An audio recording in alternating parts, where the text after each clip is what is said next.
Hello, everyone. Bonjour tout le monde. This is Renee Jarrett with Not Sorry for the Story, an unapologetic take on current affairs right out of Canada. I'm going to jump right in today and get to a story that I posted on Instagram that had to do with a CBC ad.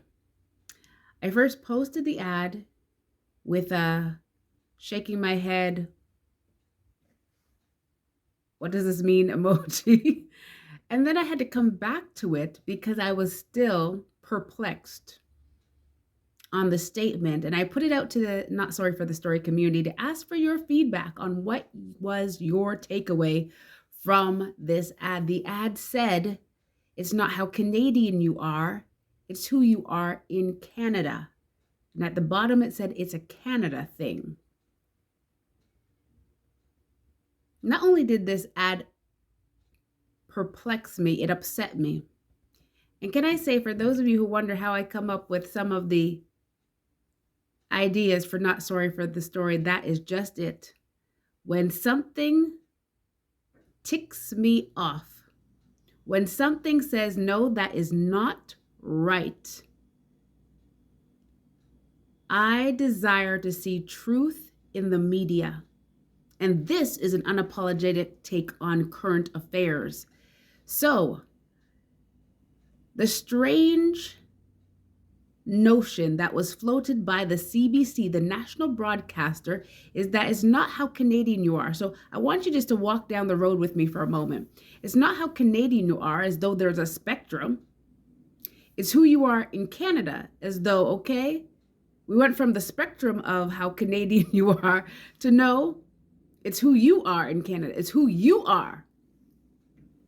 So what I hear from this and what I took away from some of your comments, thank you again for your feedback. Two in particular resonated with me. Alex pinpointed that what they're saying is that there's no national identity. And Jamie said that their claim is that it has to do with us being an individual and not part of a group. In other words, Canada. And that these are the same ones who put people in groups and that they are a part of the deconstruction and the destruction of the Canadian identity. I fully agree. Whether you were raised up here or came to Canada, you are part of something that is bigger than yourself. And the blessing is in the unity, the group, the bigger, not just you. We have a beautiful nation, not only in landscape, but also in the people. We are a part of a whole. Yes, we may have come from other nations that we love, that we are used to, but when you come into something, you better understand what you've come into and begin to value it. So what are the values of Canada? Well, you can tell its values by what we uphold as our freedoms, our fundamental freedoms in this nation. Number one, freedom of conscience and religion, freedom of belief, opinion, and thought, freedom of the press, freedom of peaceful assembly,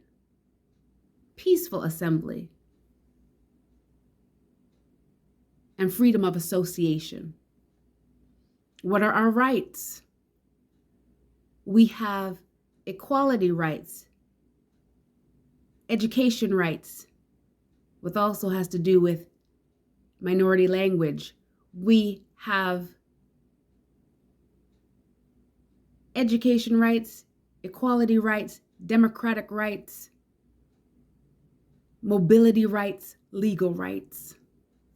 And with that, we have a responsibility for the whole, not just the part, the whole. So you may have seen in recent years, we have been seeking to elevate certain values like tolerance and multiculturalism. Well, listen, what that is really an agenda to make people more important than the whole. Of course, we have to be able to tolerate or relate rightly to people when there are so many with, yes, such diversity. But as I have said before, it's not the diversity that is our strength, Mr. Prime Minister. It's our unity. It's our unity in stewarding a nation together. So to steward it, you have to know what it values. You have to receive those values as your own. And you have to understand that you've stepped into something that is greater than yourself. We've stepped into the Dominion of Canada. The Dominion of Canada, that was its original name. And even our Canadian Charter of Rights and Freedoms says, whereas Canada was founded on the principles and the recognition of the supremacy of God and the rule of law. Which God are we talking about? Well, the one that the nation was named after. The Dominion of Canada. There's only one God where it speaks about him having dominion. Psalm 72 from the Bible. He shall have dominion from sea to shining sea and from the rivers to the ends of the earth. Why should he? Because he's the creator of us all. And without him, we are really afloat. So I thank you for going through this exercise with me.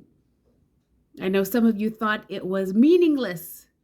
Oh, you know the CBC, but sometimes you have to break a thing down to see why it is in error so that you can put in place the truth and build a thing back up line upon line, brick upon brick, to what it's supposed to be. Thank you for indulging me in this moment.